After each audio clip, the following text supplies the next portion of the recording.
সাহারা মরুভূমি আয় পড়ছি, খালি মানুষ দেখা যায়, কিছুই নাই।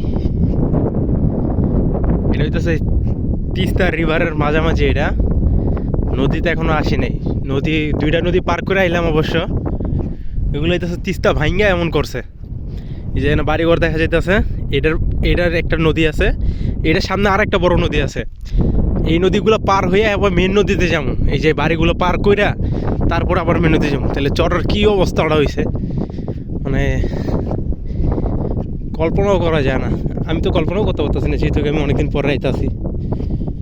একসময় আমাদের গ্রামের, আমরা যে এলাকায় থাকি ওই এলাকায় এরকম চর ছিল, আর এখন ওই এলাকাতে পুরো সবুজে শ্যামল হয়ে গেছে। আগে আমগো যে চরটা ছিল বাড়ির পাশে, ওটার মধ্যে কী করতো, গরু মরলে ঘোড়া মরলে আইন না এরকম চরের মধ্যে পুঁতা রাখতো, কেউ যায় না যার কারণে। আর সেই চর এখন চিনাই যায় না। আর এই চর দেখা, এই অঞ্চলটা দেখে আমার বাড়ির চরের কথা মনে পড়লো। ওই যে একটা ব্রিজ দেখা যাইতেছে, ওটা হচ্ছে মহিপুর সেতু। আর এদিকে গেলে হইতেছে তিস্তা কাউনিয়ার যে তিস্তা ব্রিজ আছে, তিস্তা রেল সেতু আছে, ওগুলা।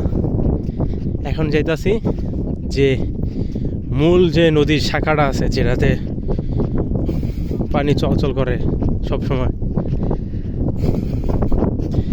এগুলোও বন্যা হয়, এগুলো বন্যা হলে এগুলোও ডুবে যায়, পানির তলেই থাকে।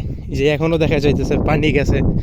এই যে এটা মনে হয় নদীর, এই যে মানুষের পা পড়ে নাই, নদী।